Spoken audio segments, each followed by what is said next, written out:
Olá turma, tudo bem? Bom dia, boa tarde, boa noite. Sejam bem-vindos a mais uma videoaula, ok? Aqui quem fala é o professor Fábio, da disciplina de Educação Física. E estamos aqui, hoje novamente, para abordarmos mais um conteúdo, de nossa disciplina de Educação Física referente ao quarto bimestre, ok, turminha? Tudo bem? O nosso livro que estamos trabalhando é o livro Positivo, página 11, tá? E também complementando, com a nossa apostila também referente à educação física, página 20. Vamos lá, turma, começar? Espero que vocês estejam presentes, tá? E empolgados para mais uma videoaula, ok? Vamos falar sobre o subtítulo, Aspectos positivos e negativos da competição. O que é possível aprender quando se joga? Você já parou para se questionar e fazer essa pergunta? O que é possível aprender quando se joga? Bem, acredito que quando nós jogamos, pessoal, turma, nós aprendemos, a desenvolver nossa capacidade motora, nossa coordenação motora, a nossa capacidade física, a nossa habilidade, motora, tudo bem? Mas não só isso, pessoal? Nós não aprendemos apenas a melhorar, nossas habilidades, nossas capacidades, mas também aprendemos que devemos competir de forma, correta, honesta, respeitar o adversário, respeitar o próximo, tudo bem? E respeitar as regras do jogo, ok? Existem aspectos positivos na competição? Existe, pessoal? O fato de você se doar, dentro de uma competição e conseguir conquistar, algum, vamos dizer assim, alguma premiação, algum mérito, de seu mérito do seu próprio esforço, isso já é muito gratificante, pessoal? Pois muitas das vezes nós atletas, vocês atletas, ou nossos atletas olímpicos, se doam tanto, se dedicam muito aos treinos pesados, às rotinas desgastantes, a uma alimentação regrada, pessoal, para poder chegar numa competição de forma bem preparado, fisicamente, tanto fisicamente como mentalmente, pessoal, psicologicamente, e poder conquistar, uma vitória, ganhar uma competição, ser premiado, ser reconhecido é muito ótimo, pessoal. Porém, isso é um aspecto positivo que só é, concretizado se caso você realizar, a competição, participar da competição de forma honesta, de forma correta, seguindo os princípios éticos, seguindo os princípios morais, pessoal, respeitando as regras, respeitando a integridade física do seu próximo, do seu adversário e etc. É possível pensar em competição aliada a valores como participação, alegria, entrega e cooperação. Com certeza, pessoal? O fato de você competir dentro de uma modalidade que você se sente bem, que você gosta de praticar, aquele esporte que você gosta, de estar sempre praticando, jogando, ok? Isso já é satisfatório, pessoal? Você poder ser capaz, de poder competir dentro de uma competição com a modalidade esportiva que você tanto gosta. Então, é possível sim, pessoal, ser aliado a valores de participação, de alegria pelo fato de você gostar de estar ali naquele ambiente competitivo, de poder estar participando, não somente você, mas todos os seus colegas, e entregar a cooperação. Isso mesmo, pessoal. Muitos dos esportes, eles não são individuais, né, pessoal? São em equipes. E então você também tem que ter o espírito de equipe, né, de cooperação, de entrega, né? Ok, pessoal? Tudo bem? Competir se resume a ganhar ou perder? Bem, nem ganhar e nem perder, né, pessoal? Quando você compete dentro de uma modalidade esportiva, de um torneio, de um campeonato, você já tem consciência de que você pode ganhar ou perder. Sempre haverá os dois lados, né, turma?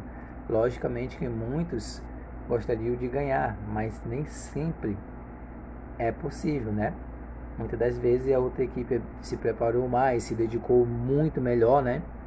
E tem, vamos dizer assim, uma jogabilidade melhor que a sua. Então você tem que ser, né, humilde e reconhecer que perdeu, mas faz parte, tá, pessoal? Não aprendemos apenas ganhando, mas também perdendo, pois através do perder você pode buscar, né, automotivação de si próprio, dos seus companheiros, né, de todos os contribuintes, né, da sua equipe, e buscar melhorar mais ainda, né, turma? Competir, sempre haverá um vencedor, né, pessoal? E o que não ganha, não vamos dizer perdedor, tá bom, pessoal? O que não venceu, tudo bem? Você já entra dentro de uma competição tendo consciência disso, ok? Uma competição só é uma competição, né, pessoal? Se tiver o ganhar e o não ganhar, ok? Aspectos positivos e negativos da competição. Aprendendo a jogar. Vivendo, aprendendo, né? Vivendo e aprendendo a jogar. Vivendo e aprendendo a jogar. Nem sempre ganhando, nem sempre perdendo, mas aprendendo a jogar. Interessante, né, pessoal? Esse verso é legal, né, pessoal? Ele cita que está aprendendo a jogar, né? Nem sempre ele ganha e nem sempre ele perde. E isso ocasiona que ele está aprendendo a jogar.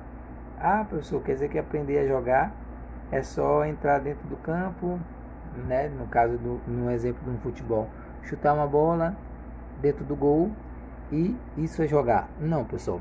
Aprender a jogar é também participar, né? É também ganhar, é também perder. Tudo bem? Ok? Isso tudo você vai absorver como forma de aprendizado, né, de conhecimento, ok? Essas reflexões podem gerar benefícios quanto ao modo de se relacionar com outras pessoas e de lidar com as vitórias e as derrotas. Por meio desses questionamentos, pode-se ainda aprender a valorizar o esforço pessoal, a determinação, a garra, a independência, a confiança em si mesmo, os sentidos de respeito e de responsabilidade, etc. Por meio das competições, desenvolve-se habilidades e capacidades necessárias para aprimorar competências, aumentando as chances de se obter sucesso diante da concorrência. No entanto, na atualidade, de maneira geral, somente os vencedores são valorizados. Vencer significa ser superior, alcançar mais prestígio com base nos sentimentos de conquista, de capacidade e de competência. O que ele quer dizer aqui, turma, é que nem sempre, né, nós não damos muita importância, muita atenção para aquelas pessoas, né, que não venceram, não ganharam o primeiro lugar. Mas é de suma importância saber que para uma equipe ganhar, a outra equipe teve que perder. Então, necessariamente, a participação da outra equipe que não ganhou foi de suma importância, senão, no caso, não haveria um vencedor, né, turma? Então, os merecimentos, né, os aplausos, as admirações deveriam ser para ambos as equipes, tanto em primeiro lugar como em segundo, ok? Você já pensou sobre o que significa ganhar? O que é ganhar, turma, para vocês? O que significa essa palavra, ganhar? Bem, vamos falar um pouquinho dela? Vocês podem ver as imagens abaixo, né, de duas crianças, né, super felizes, né, por ter conquistado medalhas, provavelmente, né, na natação, visto que a imagem é de frente com uma piscina, né, pessoal? E do outro lado, nós temos aí um executivo ou um trabalhador administrativo, né, pelo fato dele estar de paletó, né, com um troféu e comemorando.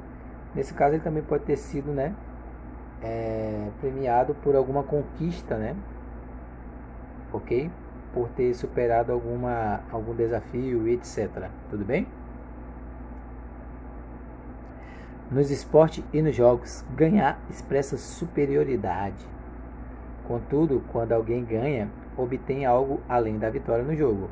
O vencedor ganha estima e conquista honrarias que são também usufruídas em benefício do grupo ao qual o torcedor pertence. O êxito obtido passa diretamente do indivíduo para o grupo.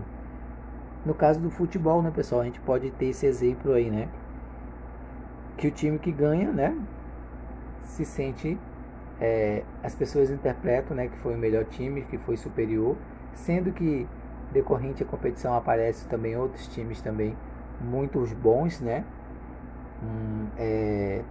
muito também técnicos, né. E quando um time ganha, né, pessoal, o vencedor sempre fica estimado, né, ele ganha algumas conquistas, honrarias, né, e isso transparece para todo o grupo, né, turma? Contagia todo o grupo, né? Todo mundo se sente melhor, se sente bem, né? Se sente vitorioso, né? Ok? E do grupo, do time, né? Também, né? Influencia esse sentimento a torcida do seu time, né? A torcida também se sente vencedora, né? Se sente bem com aquele sentimento de vitória, né? De vencer, de ganhar. Ok? Por outro lado, perder pode significar o mesmo que fracassar e implica um rótulo discriminatório que marca negativamente a pessoa. Muitas das vezes, né, turma, quando uma equipe perde, sempre as pessoas procuram, né, uma razão, um motivo, né, um culpado, né, para que assim eles possam, né, descarregar, né, esse sentimento ruim, né, em cima daquela pessoa, para assim eles, vamos dizer assim, eu acho que a palavra corretamente é descarregar mesmo, né, o peso, né, da derrota, transferindo, né, a responsabilidade para outra pessoa. Isso também repercute, né, nas práticas corporais. Um exemplo significativo, entre tantos outros do esporte, foi a derrota do Brasil na final da Copa do Mundo de Futebol de 1950, realizada no Maracanã. As repercussões da derrota da seleção brasileira foram drásticas na vida daqueles jogadores. O caso mais emblemático, né, é o de Barbosa, goleiro da seleção na época. Mesmo sendo considerado o melhor entre os goleiros, com grandes atuações, depois daquela Copa, foi considerado o culpado pela derrota. Como eu falei, né, turma? Sempre quando há um perdedor, né, uma equipe perdedora, sempre alguém procura transferir, né, esse sentimento, né, de culpa, de derrota para outra pessoa, né? Assim, ela se sente mais descarregada, mais leve, né? Isso, bem dizer, tira, né, a responsabilidade da costa daquela pessoa, né, jogando a culpa para outra pessoa. Vale ressaltar, né, turma, que quando um time perde, não é aquela pessoa que errou, né, que é a culpada, mas sim todo o time, né, turma? No caso do goleiro Barbosa, né, se pelo fato de ele não ter conseguido fazer uma defesa de uma bola, isso pode ter atribuído também pelo time não estar marcando, pelo time não estar ficando com posse de bola, e aí obrigou ao goleiro, né, recebeu uma bola que não estava, né, prevista naquela hora e ele acabou cometendo uma falha, né, isso. E com essa falha e a derrota da seleção brasileira, todo, né, o time transferiu a responsabilidade para ele, bem como a torcida, né, os torcedores. Ok, turma? Eu vou falar um pouquinho desse goleiro só para a gente relembrar o que aconteceu, né, e ficar mais explicado sobre o nosso conteúdo, tudo bem? O nome do goleiro era Moacir Barbosa, tá, pessoal? Mais conhecido como Barbosa. Ele era morador de Campinas, 27 de março de 1921, tá? Seu nascimento, ok? Foi um futebolista brasileiro que atuou como goleiro. Embora tenha sido considerado um dos maiores goleiros de sua época, Barbosa é mais lembrado por sua participação na derrota da seleção brasileira na final da Copa do Mundo de 1950 contra o Uruguai. Em particular, pelo segundo gol uruguaio, marcado por Alcides Digia, né? Por causa da derrota, conhecida como Maracanazo, o goleiro Barbosa foi acusado de ter falhado ao levar o gol da derrota e carregou até a morte o fardo da derrota. Barbosa morreu de tristeza por ser considerado o motivo da derrota brasileira após a Copa do Mundo de 1950. Ele retornou ao Vasco da Gama, onde foi ovacionado por ser uma das referências na história do time. Porém, a nação brasileira sempre o crucificou pelo gol sofrido na Copa do Mundo de 1950. Então, né, turma, um sentimento de derrota, né? Ninguém gosta de perder, não é isso, turma? Ninguém gosta de ser derrotado. No entanto, o fato de você ter consciência, né, de que teve culpa, não é isso? Você reconhecer o seu erro. Isso é muito importante dentro de uma competição, dentro de um esporte, tá, turma? Pois isso demonstra que você é uma pessoa melhor, né? É um atleta diferenciado, pois reconhecendo o seu erro, você pode trabalhar em cima dele e buscar, né, se aprimorar mais ainda, né? Melhorar mais ainda. É muito legal quando uma pessoa, um atleta, né, consegue, né, reconhecer que não executou, vamos dizer assim, a tarefa, né? Não conseguiu realizar realmente, né, o seu trabalho de forma correta. Isso é muito legal, tá? Dentro de um time, dentro de uma competição, dentro de uma equipe, turma, tá bom? Bem melhor, né, do que jogar, né, a responsabilidade na costa de outro atleta, né, de uma derrota, pois você pode tirar o fardo da sua costa e jogar, né, para o outro colega da equipe. No entanto, isso não faz de você uma pessoa melhor, ok? E nem um atleta completo, ok? O cronista Armando Nogueira, falecido em 2010, fez o seguinte comentário, tá? Sobre Barbosa: sabendo que nas competições pode haver comportamentos positivos e negativos, leia os quadrinhos a seguir e reflita sobre os questionamentos propostos. Bem, os quadrinhos que tinham abaixo, turma, nós não vamos ler, tá? Vamos passá-lo, mas também era referente, à competição, tá?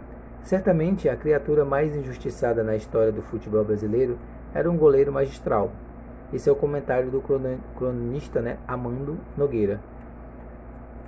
Fazia milagres, desviando de mão trocada bolas envenenadas. O gol de Guigia na final da Copa de 50 caiu-lhe como uma maldição.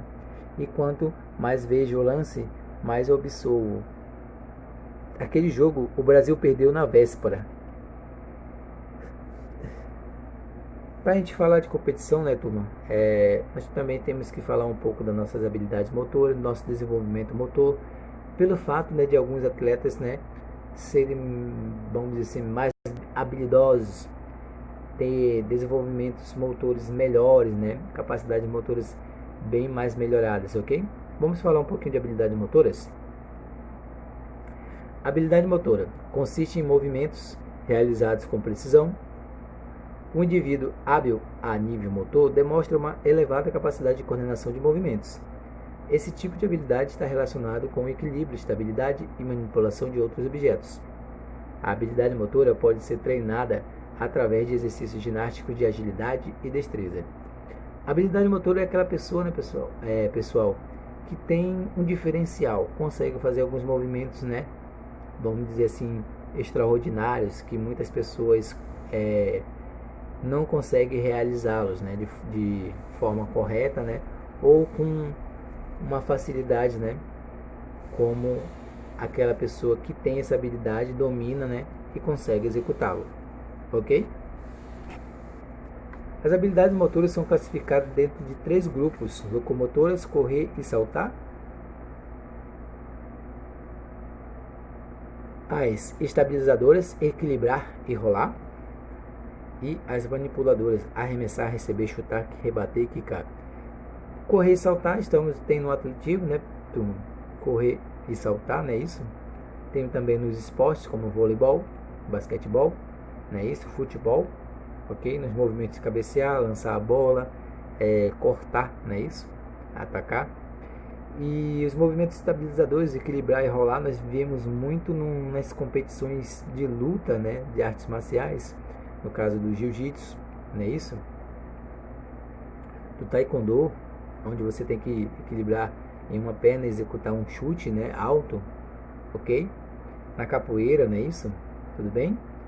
E as manipuladoras nós vemos muito também arremessar, receber e chutar. Também nos esportes, né, nas Olimpíadas, que é arremesso de peso, não é isso? Arremesso de lanças, não é isso? Receber bastão, né? Receber uma bola de rugby, não é isso? Chutar uma bola de futebol, ok? Uma bola de futebol americano, rebater uma bolinha de ping-pong, né? Rebater uma bola de vôlei, quicar uma bola de basquetebol. Correr. O correr é usado em muitas brincadeiras e jogos esportivos, como futebol, pega-pega, queimada, entre outros. Saltar. O saltar pode ser usado em brincadeiras como pular corda, sela, né, etc. E para transpor obstáculos como buracos, poças de água e etc. Equilibrar. O equilibrar é uma habilidade importante antes mesmo para andar, pois sem equilíbrio cairemos facilmente. Deixa eu só fazer um ressalto aqui. Vocês veem essa habilidade motora, né? Todas elas, vocês conseguem observar elas muito bem em crianças, né, pessoal, de 8, 9 meses a 1 ano, né, que começam a andar. Primeiramente elas começam, né, a se equilibrar em objetos, né, tentar ficar em pé, para depois elas progredirem e realizar o andar, não é isso? Encontramos o equilíbrio em esportes como ginástica olímpica, surf, skate e etc.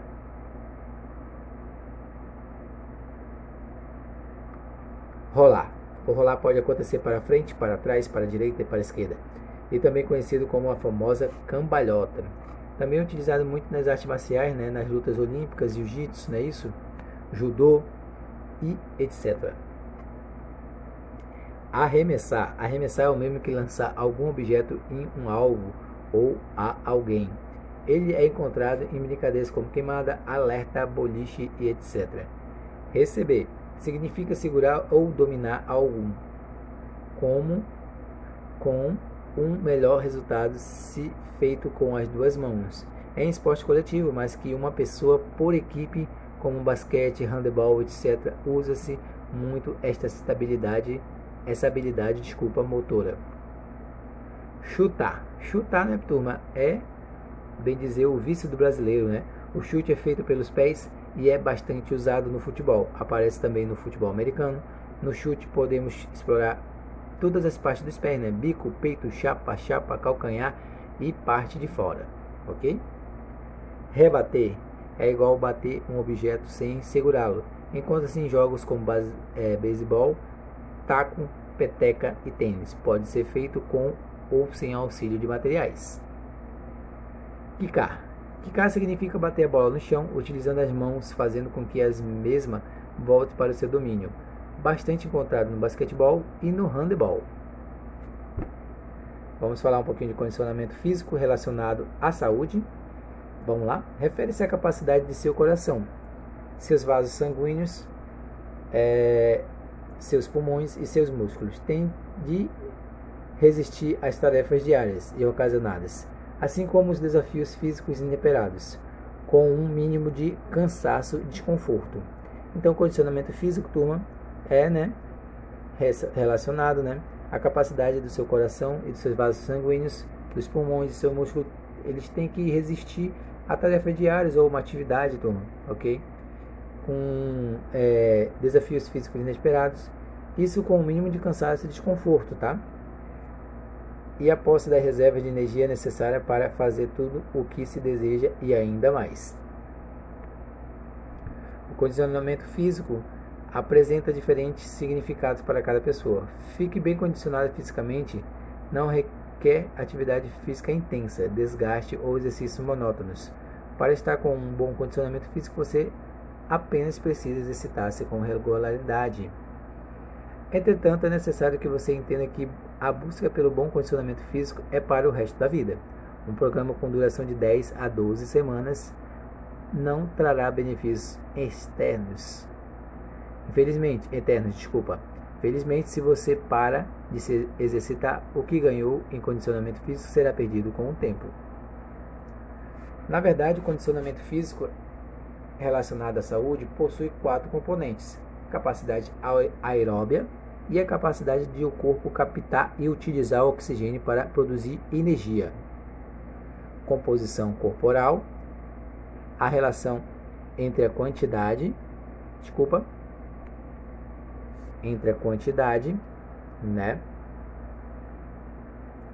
onde que eu parei? Capacidade aeróbia. A capacidade do corpo captar e utilizar o oxigênio para produzir energia. Composição corporal. A relação entre a quantidade de tecido adiposo e a de outro tecido do seu corpo. Capacidade muscular. A força é a resistência de seus músculos. Flexibilidade. A capacidade de flexionar as articulações e os músculos por meio de uma série de movimentos. Benefícios à saúde. Pode-se dizer que o conceito de condicionamento físico está diretamente relacionado a uma pessoa afastada do sedentarismo, podendo, a partir daí, elencar uma série de benefícios à saúde quando se está em dia com ele. Um bom condicionamento físico diminui a frequência cardíaca em repouso, período em que a pessoa está descansando, seja sentada, almoçando ou deitada. Um exemplo é quando uma pessoa tinha a frequência cardíaca de 90 batidas por minuto e, após uma atividade física, a frequência reduz para 70. São economias de batimentos do coração ao final de 24 horas ou de 365 dias, partindo para o resto da sua vida. Em segundo lugar, a pressão arterial diminui porque há uma melhora significativa no fluxo sanguíneo e, por consequência, na contração do coração. Também ocorre um melhor retorno venoso e a melhora, inclusive, com relação à diminuição da resistência periférica, uma vez que os vasos sanguíneos tornam-se mais elásticos e limpos de gordura, facilitando a circulação do sangue. Outro aspecto positivo relacionado ao condicionamento físico diz respeito às taxas de colesterol e gordura. A prática de exercícios físicos, pessoal, faz com que a gordura seja usada como fonte de energia, diminuindo assim seu peso corporal e o colesterol. Além disso, o coração passa a se contrair melhor e distribuir com maior eficácia o sangue para o corpo. O número de mitocôndrias, aumenta, o que é bastante positivo, pois este elemento presente em nossas células é que usa o oxigênio, transformando os nutrientes em energia para o corpo. Turma, não esqueça do nosso exercício, ok? Tudo bem? Após a videoaula.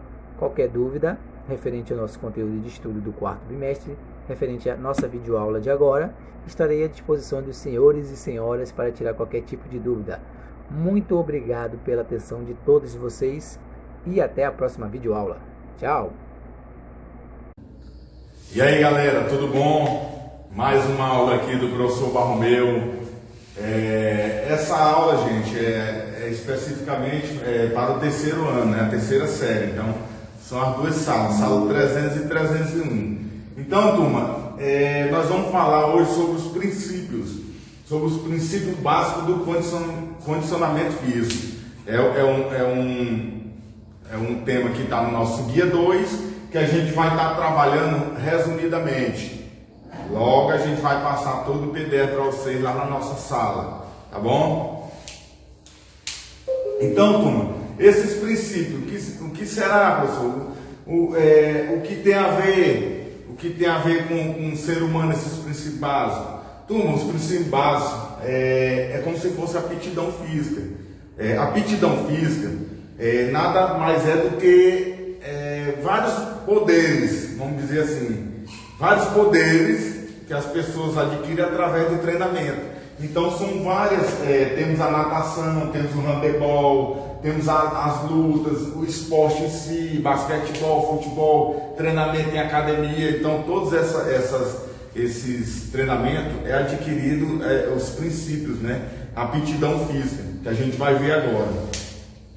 Aí, turma, nós temos o princípio básico do condicionamento físico. Um bom programa de exercício também refere com um programa de condicionamento físico deve incluir todos os componentes básicos da aptidão física. Turma, aptidão física como eu acabei de falar para vocês, é como se fosse superpoderes que o ser humano adquire através do treinamento. Então, para que esses superpoderes são absorvidos pelo ser humano, nós temos várias características. Acabei de falar para vocês, em termos de treinamento, ao ar livre, academia, clubes, etc., em casa. E aí, relaciona a saúde, então quer dizer a resistência cardiorrespiratória, a flexibilidade, a força e resistência muscular e a composição corporal. Então, aqui é como se fosse superpoderes que nós estamos adquirindo através desse treinamento. Então, a aptidão física é relacionada mais a isso, capacidades que vocês vão adquirir. E aí, turma, nós temos aí, como eu já falei no slide anterior, nós temos a academia, onde se proporciona diversas capacidades físicas. Força, resistência, equilíbrio, flexibilidade. Então tudo isso é adquirido com treinamento de academia. Quando se fala em flexibilidade, o Pilates também trabalha muito a questão do aumento da amplitude do movimento. Então é trabalhado também bastante no Pilates. Então, turma, nós temos aqui aulas em clubes, aulas em salas, ao ar livre, que é o caso da caminhada, a corrida, exercícios simplificados, daquele do dia a dia. Então, todos eles são caracterizados como aptidão física, caracterizado através do treinamento. E aí nós temos, para que um programa de exercício seja eficaz e seguro, precisa ser planejado e observar 7 princípios básicos derivados dos estudos científicos do treinamento esportivo moderno, particularmente da fisiologia do exercício, né? Então, o que pode e deve ser feito por um profissional de educação física, capacitado e responsável. Então, turma, para mim chegar a esse treinamento para o indivíduo, eu tenho que ter todas essas características, porque a maioria das vezes a pessoa observa, um profissional ou não profissional, ele observa um vídeo nas redes sociais e vai querer passar para o indivíduo. Só que às vezes ele não está preocupado com a questão da postura do indivíduo. Então você tem que ir além desse vídeo, com estudos científicos, com referências científicas, para tentar passar o treinamento adequado para o seu cliente. Então, a maioria das vezes, assim, entre aspas, é irresponsável aquela pessoa que trabalha só com o relacionamento do vídeo, né, passando para os seus clientes. Então, se você não ler, se você não ultrapassar aquela barreira, você às vezes pode lesionar o seu cliente, né, lesionar aquele aluno da academia, aquele aluno do funcional. Então, turma, com essas características, a pessoa consegue adquirir as capacidades físicas. A gente pode tonificar o corpo, pode montar aquele treinamento para perda de gordura localizada, para tentar aumentar a massa magra, determinado músculo. Eu tenho um déficit muito grande em bumbum, a parte posterior da perna, no bíceps, no tríceps. Então a gente pode estar relacionando e treinando essas características. E aí nós temos, turma, um programa de exercício deve considerar 5 princípios fundamentais. Princípios, turma, são vários princípios. Eu coloquei 5 porque são os principais para que o indivíduo tenha sucesso. Aí nós temos o primeiro, princípio da sobrecarga. Para desenvolver qualquer aspecto da aptidão física de um indivíduo em treinamento, o organismo deve ser submetido a estímulos mais fortes. Professor, o que quer dizer isso? Turma, esse estímulo é que a gente tem que tentar ultrapassar a barreira. Por exemplo, eu montei um programa de treinamento com um cliente meu de 2 meses, só que em 40 dias o corpo consegue já se adaptar àquele treinamento. Então ele vai estagnar, ele vai parar, e eu preciso de quê? Para ultrapassar essa barreira. Então eu preciso dar um estímulo diferente para que ele consiga ir além dos seus objetivos.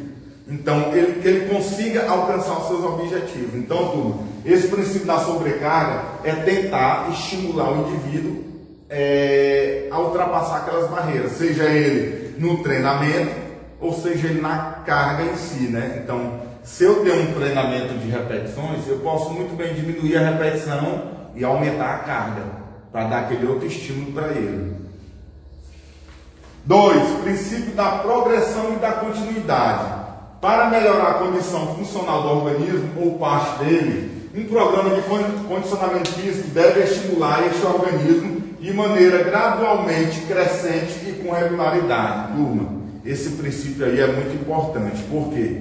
Porque se eu for fechar um contrato, treinar uma pessoa que é iniciante, que nunca fez atividade física, que era sedentário, a gente tem que se atentar bem a isso, porque gradualmente a gente tem que estar dando estímulos, viu? Estímulos crescentes para tentar chegar ao seu objetivo. Eu não posso pegar um cliente, por exemplo, claro, eu treino uma cliente já há 8 meses. Desses 8 meses, por causa dessa quarentena, a gente está parado aí de 10 a 15 dias, mais ou menos. Eu não posso voltar o treino desse cliente com uma carga excessiva ou então um treinamento muito forçado, porque corre um risco grande da gente lesionar esse cliente. E aí vai lesionar, vai tomar remédio, vai tomar anti-inflamatório, e aí vai ter aquele gasto com consulta, com medicamento, e aí vai acarretar que o cliente vai ter que parar para se recuperar daquela lesão. Então é mais ou menos isso aí, gradualmente crescente e com regularidade, que a gente tem que treinar o indivíduo, não de uma vez explosiva, não, gradativamente.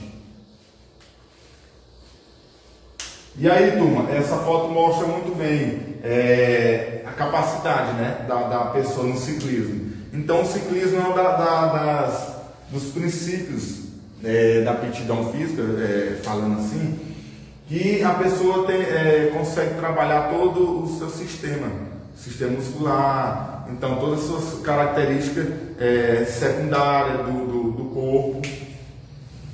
E aí nós temos o terceiro, princípio do uso e do desuso.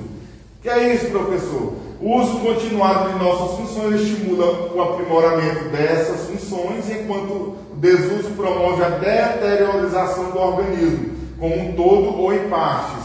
Turma, catabolismo. Esse nome, catabolismo, refere-se à perca da massa magra. Então, o indivíduo faz um treinamento ali, está com um treinamento de 3 meses, conseguiu alcançar um nível de massa magra, aí o que acontece, a maioria das vezes o catabolismo, então ele não vai conseguir suprir a necessidade dele para manter e vai acontecer o que? A perda da massa magra. Então este princípio já foram observados pelos antigos gregos e a ciência moderna. Então esse princípio aí do uso e do desuso é já há muito tempo atrás. Então na Grécia Antiga eles já observavam que acontecia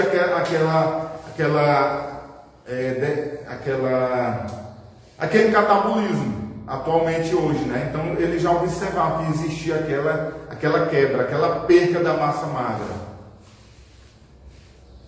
E o quarto, princípio da especificidade. O desenvolvimento específico de cada componente da aptidão física, lembrando bem, a aptidão física é produzido por tipos específicos de atividade física. Então, para mim, caracterizar os superpoderes que eu falei, adquiridos na capacidade física, eu tenho que relacionar vários tipos de treinamento. Eu não posso fazer todo dia um agachamento, vamos supor assim, um exemplo de um exercício de academia. Todo dia eu vou fazer agachamento, não posso. Então eu tenho que relacionar diversos treinamentos, diversas atividades para a pessoa se desenvolver.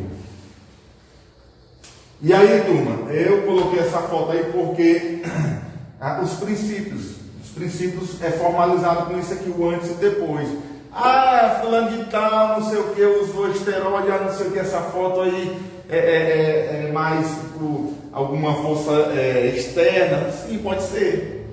Mas ele adquiriu o corpo, o porte físico que era o objetivo dele. Então aqui era uma foto antes de começar o treinamento, de tentar alcançar as capacidades físicas, e agora, depois de um certo tempo e uma ajuda externa, vamos dizer assim, com nutricionistas, com médicos da área, ele conseguiu chegar a esse porte físico, que é o que eu vou falar agora no quinto e último.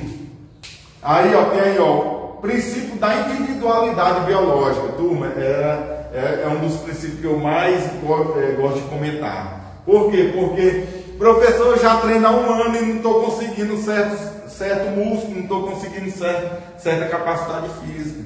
Princípio da individualidade biológica. Cada organismo reage aos estímulos de um programa de exercício de maneira única. Ninguém é igual.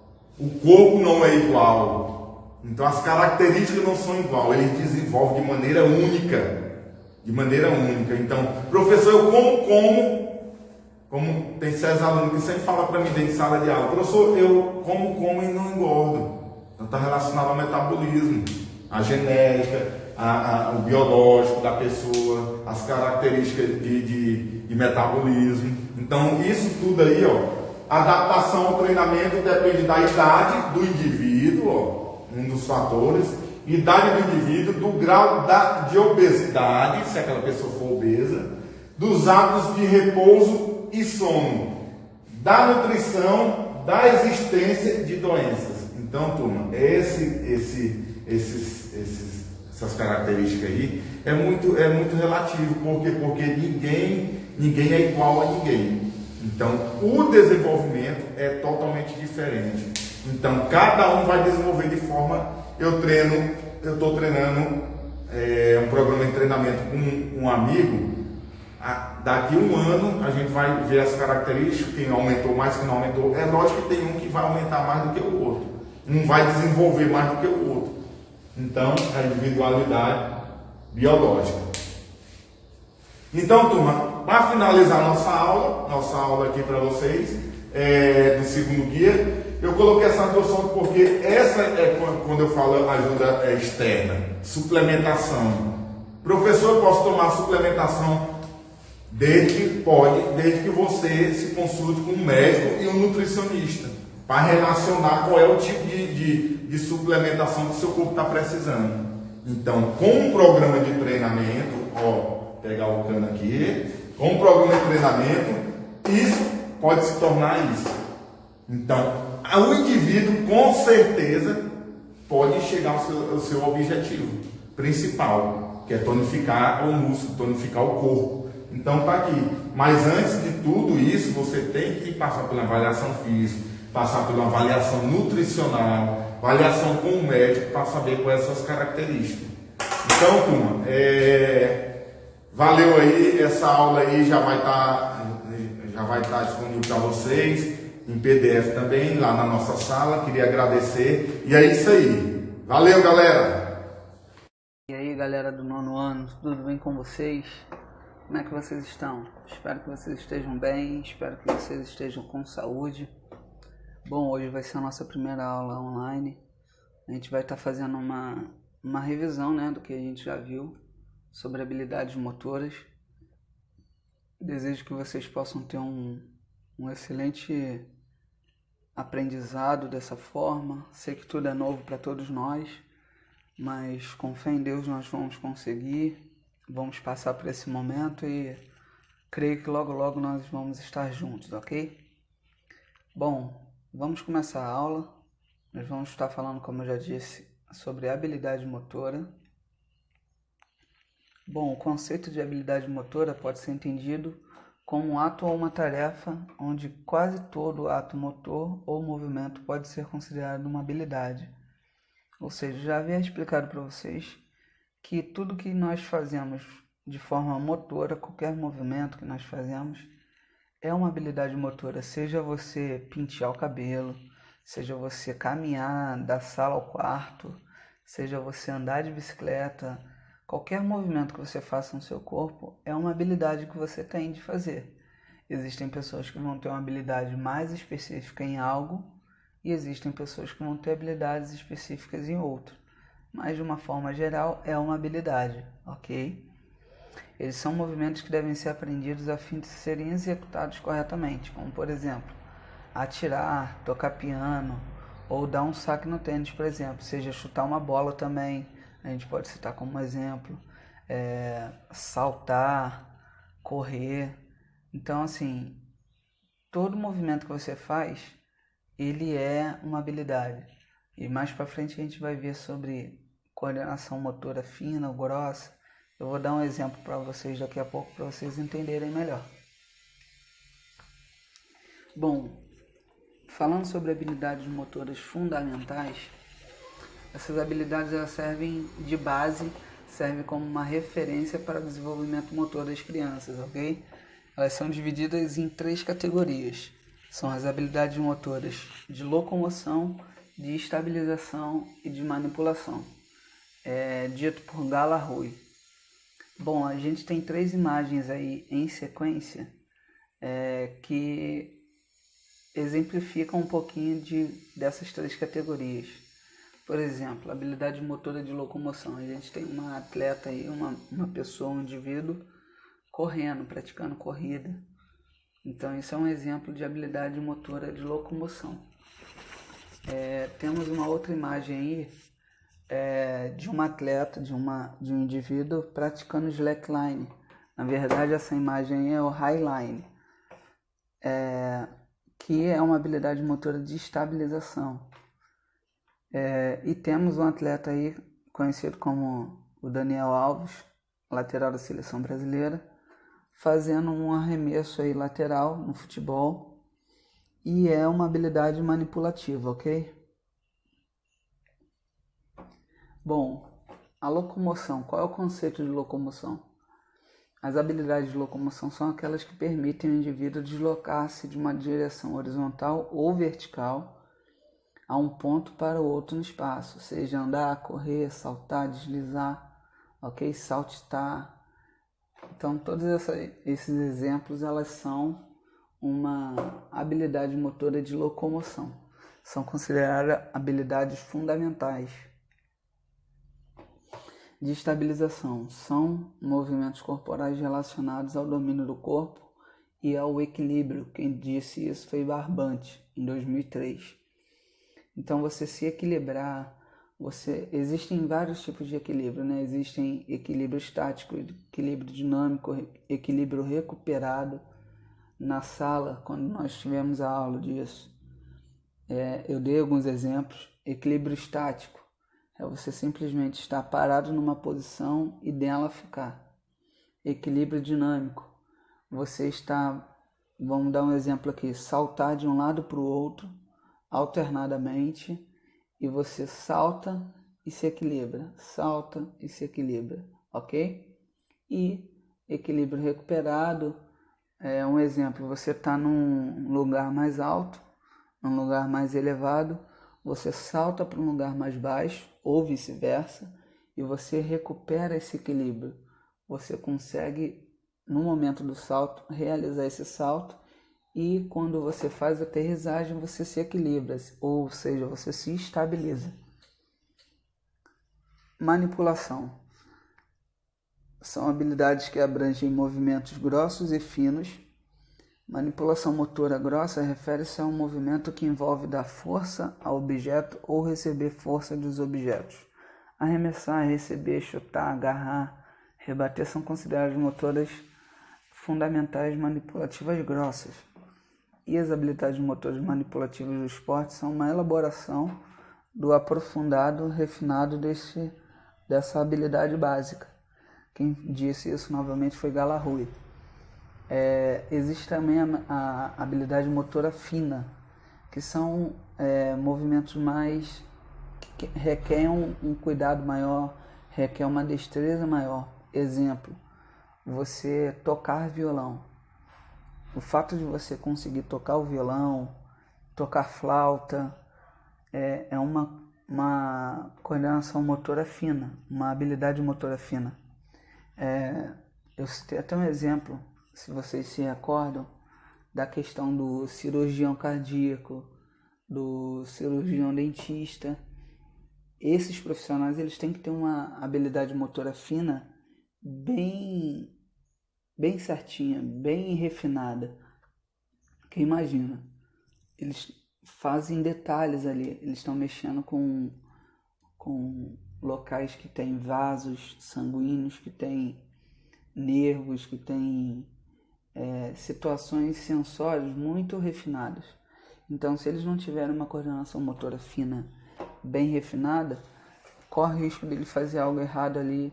E, por exemplo, numa situação de uma cirurgia cardíaca, imagina um médico que não tem uma coordenação motora fina for fazer uma cirurgia em você. O risco dele cortar algum vaso errado, cortar alguma veia errada, fazer algum movimento ali impróprio e te causar um problema maior é grande. Então, são coisas que requerem uma destreza. Por exemplo, a avó de vocês, se ela faz crochê, se ela faz costura, ela tem que ter uma habilidade motora fina. Por quê? Porque são detalhezinhos ali que se ela fizer errado vai sair do padrão. Então, essa é a diferença entre coordenação motora fina e grossa.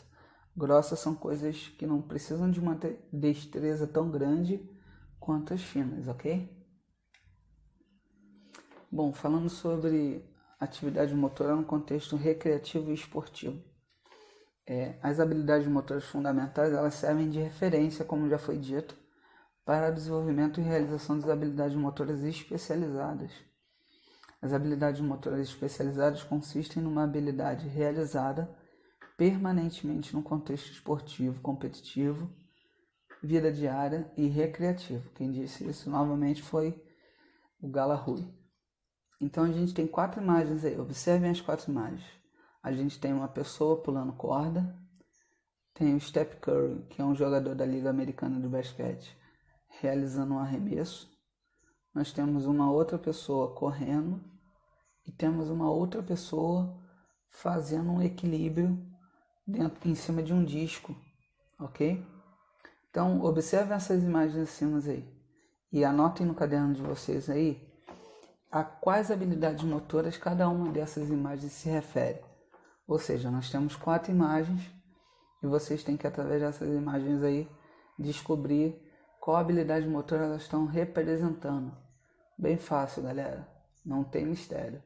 É só vocês voltarem no slide anterior lá e relembrar quais são as habilidades motoras que a gente está falando.